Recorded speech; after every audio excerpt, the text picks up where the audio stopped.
আমি 3 মাসে 44 কোটি টাকা ইনকাম করব, কিন্তু ওইটা আমার ব্যাংকে থাকবে না, ওইটা আপনাদের ব্যাংকে থাকবে। তো মেধা যাদের আছে, প্রতিভা যাদের আছে, ওই মেধা প্রতিভার প্রতি আমি মুগ্ধ। আমি তাদের জন্য আছি।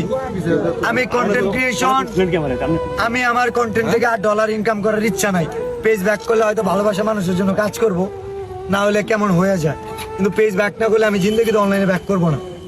কিন্তু আমি ছেলে 3 মাসে কত 44 লাখ ইনকাম করছি তো ভাই। আমি 3 মাসে 44 কোটি টাকা ইনকাম করব, কিন্তু ওইটা আমার ব্যাংকে থাকবে না, ওইটা আপনাদের ব্যাংকে থাকবে, আমার শিষ্যদের ব্যাংকে থাকবে। ওইটা দিয়ে সোয়াবিন তেল কিনবে, পেট্রোল ডিজেল কিনা হবে।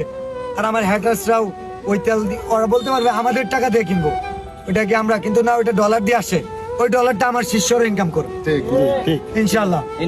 আমি হয়তো আজকে গার্মেন্টস এর মালিক হইলে আমি আরেকজন গার্মেন্টস মালিক কিভাবে হবে বানাইতে পারতাম, কিন্তু আমি জানি কিভাবে ঝরে পড়া ফুল দিয়া বকুল ফুলের মালা গাঁথা যায়।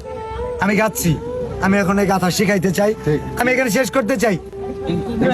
আল্লাহ হাফেজ।